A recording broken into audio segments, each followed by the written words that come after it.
Salut à tous les amis, ici Kazuya. Aujourd'hui on se retrouve sur une nouvelle vidéo. On va parler de notre cry, hein. Donc ça va être plus être une vidéo mode podcast parce que j'ai pas envie de me prendre la tête. De notre cry, que dire. La région est juste magnifique, j'ai adoré l'explorer. Même si je sens que les ennemis vont être chiants, surtout ceux de la chasse sauvage, je sens qu'ils vont être atroces en abysse parce que on faut les tuer 2 fois. Et il me semble, et j'ai bien dit il me semble, c'est pas sûr et certain, que seul Flins aura la capacité de pouvoir les tuer en une seule fois. À voir si c'est vrai, je me suis pas renseigné sur les personnages, car j'attends Colombina de pied ferme. Je vais essayer de l'avoir avec le plus de constellations possible à sa sortie. Je suis en train d'exploration, n'importe quoi. Je suis en train d'explorer toutes les régions actuellement, parce que j'ai eu beaucoup de retard ces derniers temps. Sur Natlan, Sumeru, j'en parle même pas. À partir de là, ça va. Inazuma, j'ai un 98 et un 94%. Mais j'ai du retard à rattraper, j'ai des primogems à me faire. Colombina, c'est le seul fatui que j'ai attendu avec Sandron, mais Sandron, c'est pas non plus un coup de cœur. Donc c'est le seul fatui que je veux depuis le début du jeu. Quand on peut le voir à ma box, le seul fatui que j'ai, il me semble que c'est Scaramouche. Donc, grosse déception en ayant le personnage, etc. Donc bon, je veux au moins mon Fatui avec le plus de constellations possible. Donc c'est aussi mon personnage préféré avec Furina. Mais ce truc avec Furina, c'est que j'irai pas au-delà de la C2. Ou peut-être un jour de la C4. Parce que j'ai pas envie de C6 à un support. Je sais que Furina C6 en support vaut le coup. Mais malheureusement, franchement, je pense et je prendrai ma décision au niveau des leaks. Si Colombina C6 est vraiment aussi exceptionnel que Alertino l'était en tant que Fatui de Fontaine, je pense largement faire Colombina C6 avant la fin de notre cry. Malgré qu'il y a Alice, Nicole que je veux et Sandrone, même si Sandrone j'ai entendu dire qu'elle arrive en Luna 7 il me semble. Donc j'ai le temps pour Sandrone. Mais effectivement, si vraiment Colombina c'est autant un coup de cœur au niveau du gameplay et de la prise en main et du personnage au fur et à mesure de l'histoire, oui, ce sera ma première C6 du jeu. Et je ne veux pas entendre autre chose. Je fais la vidéo, je vais aller farmer un peu pour Aino. Car du coup, ce sera la seule meuf que j'ai de notre cry pendant 3 mises à jour. Donc, j'espère qu'elle sera utile avec des personnages offerts, parce que sinon j'aurai un peu le seum. Mais c'est pas grave. Alors j'en étais à Colombina. Donc ensuite je vais parler un peu du début de l'histoire, car j'ai pas lu de la quête de Flint, j'en pouvais plus. Au bout de 6 heures de quête, j'en avais marre. L'acte numéro 1 était très très cool, j'ai adoré. Enfin quitter l'univers de Fontaine, enfin pas de Fontaine, pardon, de Natlan, ça m'a fait tellement de bien. Surtout que j'aime bien Natlan niveau explo, mais niveau personnage. J'en ai beaucoup de Natlan, mais c'est vraiment juste pour la méta. À part Skur, que c'était un gros coup de cœur, mais ça n'a pas de Natlan. Escoffier, ne vient pas de Natlan, gros coup de cœur. Varessa, coup de cœur aussi. C'est vrai que j'ai assez adoré son gameplay et surtout son character design que j'aime beaucoup. Mizuki, j'ai pull sur sa bannière, j'ai eu Chichi, tant mieux en vrai. Après Mavuika, bof.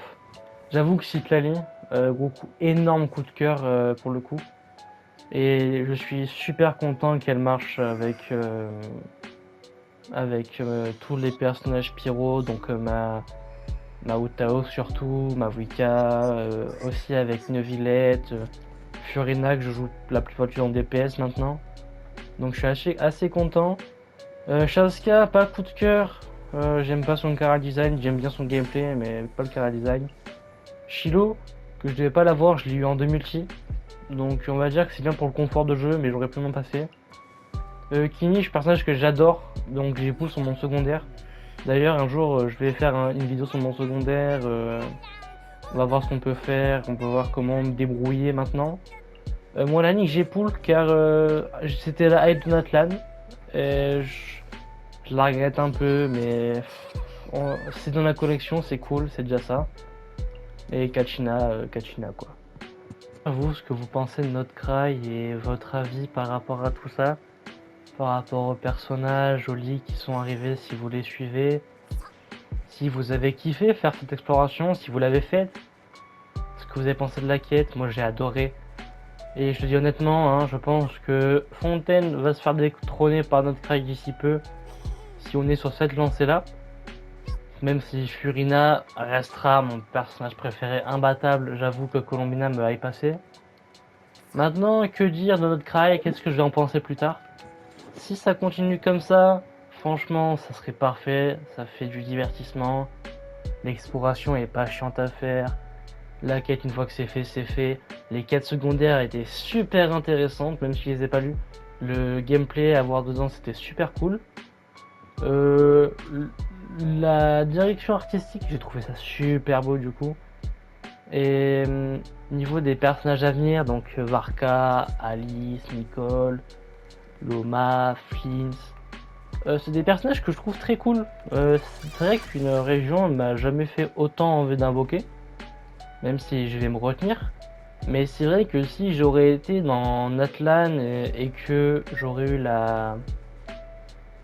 ce niveau de perfection de personnage, j'avoue que j'aurais pool avec beaucoup plus d'envie.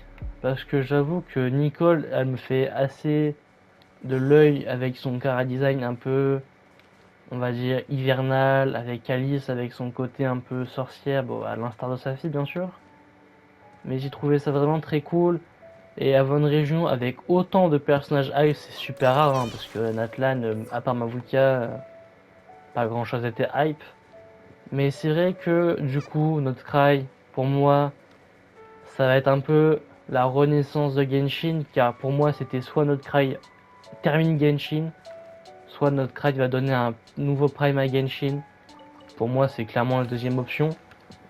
Et j'en suis assez content parce que je sais qu'avec l'arrivée du mode UGC, par exemple, je sens, mais je le sens assez gros comme une maison, que l'encre va couler, hein, parce que Genshin, ils ont des super idées, mais vraiment des idées de fou, hein, comme la petite constellation offerte ici, hein. Oui, faites pas gaffe, c'est pour avoir ma combina C7, C7 niveau 100. À 2 mois pour avoir un petit personnage de merde, maintenant faut que je dise de merde pour une constellation parce que Genshin ne veut pas d'argent, c'est super, hein. Et ben je sens que le mode UGC va être un gros flop parce que ils savent pas avoir. Ici, ils savent avoir de bonnes idées, mais ils savent pas les appliquer. Donc pour moi, j'attends le mode UGC, j'en ferai une grosse vidéo au niveau de la critique, si elle me plaît ou pas, si je retourne ma veste. Mais c'est vrai que l'autre Cry, ça fait du bien. Bon, qu'est-ce que j'avais à dire d'autre? J'ai parlé des personnages, du lore, enfin du peu que j'ai lu. Je pense que j'ai fait le tour. Je peux parler vite fait des armes craftables aussi qui sont de très bonne facture pour une fois parce que les armes de Natlan je les ai même pas forgées. Elles me servent un peu à rien, je dois avouer. Et les armes de notre Cry si j'aurais pour Loma, si j'avais, pardon. Si j'avais pour Loma, si j'avais pour le Flint, ça me serait tellement utile. Mais du coup, j'ai m'abstenir. J'ai crafté, il me semble, le catalyseur, il me semble. Non, même pas. Non, j'ai crafté l'épée à une main. Et ça, je sais que j'ai pas encore monté. Parce que ça donne des PV. Ce qui est excellent pour Furina. Et pour plein d'autres personnes, même pour Nilou. Donc, si je poule à l'avenir Loma et tout, je pourrais la mettre sur Nilou. Ça pourrait être super cool. Donc, je me languis d'avoir une box un peu plus étoffée niveau de notre Cry. Comme ça, je pourrais enfin jouer ces petites armes qui sont, franchement, ils ont fait un effort sur les armes et sont cool. Et ça fait plaisir. Ah oui, je voulais ajouter une dernière chose. Le petit détecteur à trésor. Évidemment, j'ai 100%, mais il reste quelques coffres, hein, bien sûr. J'avais un peu la flemme. J'étais un peu fatigué. J'avais fait 20 heures de Genshin de suite, voire un peu plus. Donc j'étais un peu fatigué niveau des coffres et tout. Ensuite, que j'avais enchaîné un peu sur Natlan, donc bon, j'étais crevé. Mais le détecteur à plusieurs niveaux, c'est une idée, mais magique. Mais vraiment, pour le coup, on aurait fait ça sur toutes les régions, ça aurait été un pur bonheur, parce que ça te force un peu à faire l'exploration de toi-même. Ensuite, tu as le détecteur, il t'affiche les coffres, donc ça va t'aider un peu pour le niveau 2. Niveau 2, tu en as plusieurs affichés d'un coup. Et niveau 3, tu as toute la map affichée pour finir à 100%, et c'est juste beaucoup trop bien. J'aimerais qu'ils fassent cette petite amélioration à toutes les régions. Ça forcerait les gens un peu à explorer. Et moi, j'aurais clairement toutes les zones 100%, à part Sumeru, parce que franchement, c'est horrible. Mais ça ferait beaucoup de 100% en plus. Et pour moi, c'est une très très très bonne idée qu'ils ont eue. Donc encore une fois, merci Hoyoverse. Bon, je pense que j'ai à peu près tout dit sur notre Cry avec ces 3 premières îles. Pour résumer, j'adore notre Cry, voilà, j'adore les persos, même si je vais m'abstenir de pool pour l'instant. Mais en tout cas, dites-moi ce que vous avez pensé de notre Cry, dites-moi ce que vous pensez de ce que prend la tournure de Genshin maintenant, super petite notification. Et moi je vous lirai en commentaire, je vous répondrai. Donc je vous dis à la prochaine pour une nouvelle vidéo, ciao tout le monde, c'était Kazuya, ciao.